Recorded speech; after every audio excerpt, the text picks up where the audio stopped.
날 기만해? 빨리 해줄게.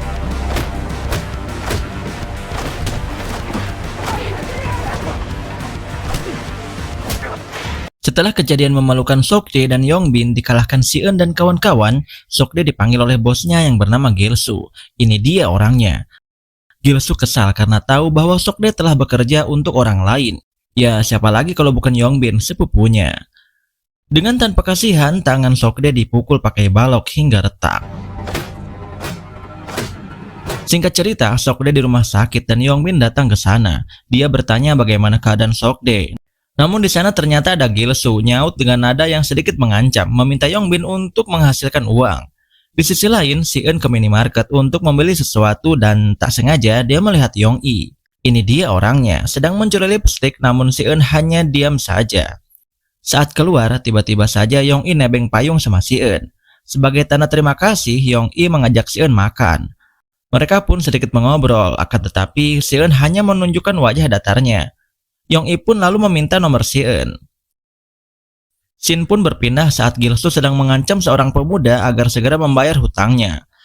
Besoknya di sekolah, gak biasanya Yongbin meminta maaf dan memohon kepada Si-eun agar mau bersaksi kalau dia tidak memiliki fentanyl.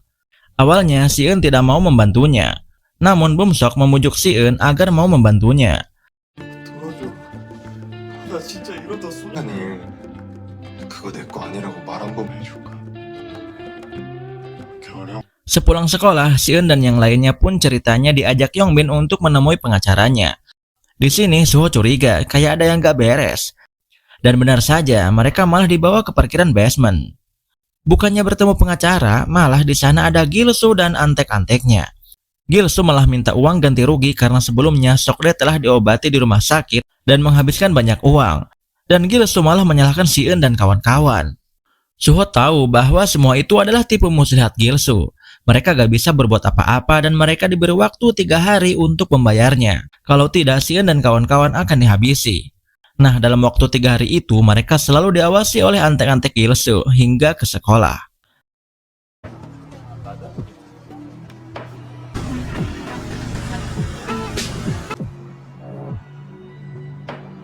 Saat malam, Yong-i diajak bertemu oleh Si-eun. Yong-i pun ditanya perihal Gilsu. Siapa sih Gilsu sebenarnya? Yong-i bilang bahwa Gilsu adalah orang berbahaya. Dia tega membunuh demi uang. Ia bahkan memiliki koneksi dengan banyak gangster. Yong-i menyarankan agar Si-eun memberikannya uang walaupun hanya separuh. Namun Si-eun bersikeras tak akan memberikannya uang karena merasa tidak bersalah. Fun fact nih, Gilsu ini adalah bandar judi online yang mana semua itu adalah penipuan. Jadi kalau para penjudi ini main, mereka akan dibuat menang dahulu, sampai puluhan ribu dolar, agar mereka ketagihan bermain sampai uang mereka habis. Nah, saat itulah Gilsu meminjamkan mereka uang dengan jumlah yang tidak sedikit. Kebanyakan mereka gak mampu bayar, karena sebagian besar dari mereka adalah pelajar. Bahkan ada salah satu pelajar yang menjadikan mobil orang tuanya sebagai jaminan. Ternyata Yong-i ini juga adalah salah satu korbannya. Dan para korbannya itu dijadikan kurir narkotikoi, yang membuat mereka tidak bisa melepaskan diri dari Gilsu karena terikat hutang. Setelah mendengar itu, Si-eun berniat akan melapor Gilsu ke polisi. Besoknya di sekolah, Bumsok membawa banyak uang. Ya jelas saja karena dia anak seorang dewan. Dia berniat akan memberikan uang itu pada Gilsu. Tak disangka uang sebanyak itu adalah hasil Bumsok menjual jam tangan ayahnya. Akan tetapi, Si-eun dan Suho menyuruhnya untuk membawa balik uang itu. Singkat cerita, Si-eun mengabarkan siapa Gilsu sebenarnya pada Suho dan Bumsok. Saat mengetahui itu, Suho pun punya rencana. Saat pulang sekolah, Si-eun dan kawan-kawan ditunggu oleh Gilsu and the gang. Di sini, Suho akan pergi sendiri untuk mencari bukti kejahatan Gilsu dan dia meminta Si-eun untuk lapor polisi. Saat menghampiri Gilsu, Suho menjelaskan tawaran-tawarannya. Dan Suho meyakinkan Gilsu bahwa siswa di sekolah akan banyak yang daftar judol karena dialah yang menguasai sekolah saat ini. Gilsu yang tertarik langsung membawa Suho ke rumahnya. Saat itu, Yong-i bilang akan menunggu kedua temannya Suho. Ternyata Yong-i punya rencana lain. Dia malah memberitahu Si-eun alamat rumah Gilsu. Di sini Bumsok yang khawatir langsung menyusul Suho. Sokde pun merasa aneh dengan kedekatan Yong-i dan Si-eun. Yong-i bilang kalau dia dan Si-eun akan melaporkan Gilsu ke polisi. Singkat cerita, Suho tiba di rumah Gilsu. 집이 예쁘네. Di dalam rumah, Gilsu meminta HP-nya Suho. Mengetahui ada pesan dari si Eun akan mengirimkan polisi ke sana, Gilsu langsung menghajar Suho hingga pingsan.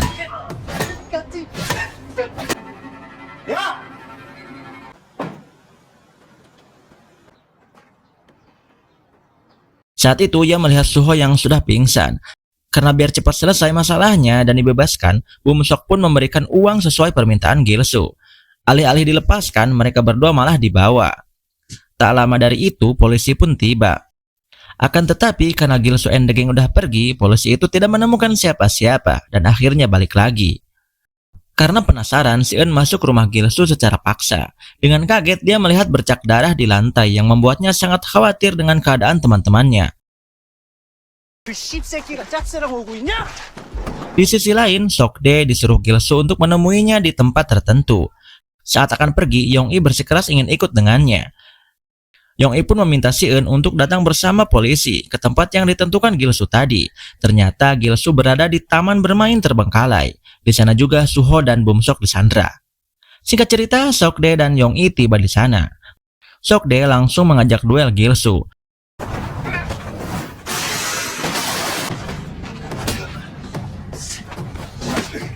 Duel pun tak terhindarkan antara mereka berdua. Si Eun akhirnya tiba di lokasi. Saat itu Gilsu akan menghabisi Suho, namun Sokdae mengagalkannya. Saat Sokdae sudah terpojok dengan pisau Gilsu, Yong-i pun lalu memukulnya dengan kayu.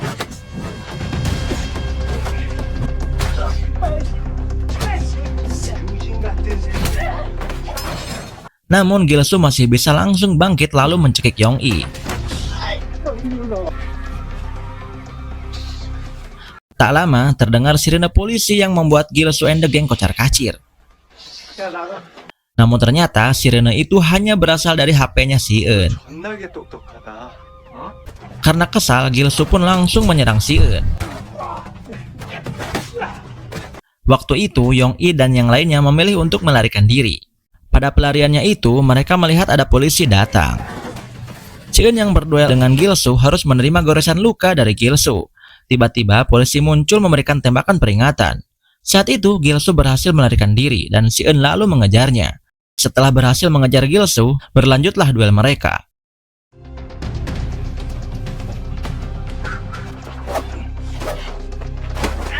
Di sana si Eun harus kalah duel, namun Suho datang tepat waktu dan terjadilah duel 2 lawan 1. Walaupun hanya sendiri, Gilsu cukup membuat Suho dan si Eun kewalahan. Walaupun begitu, akhirnya mereka berdua berhasil mengalahkan Gilsu. Di sisi lain, Sokdae malah menyuruh Yong-i untuk pergi tanpanya. Dengan berat hati, Yong-i pergi tanpa Sokdae.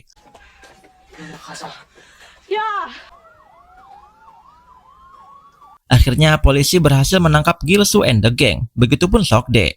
Sementara si Eun dan Bum Sok dibawa juga untuk dimintai keterangan. Sementara Suho masuk rumah sakit.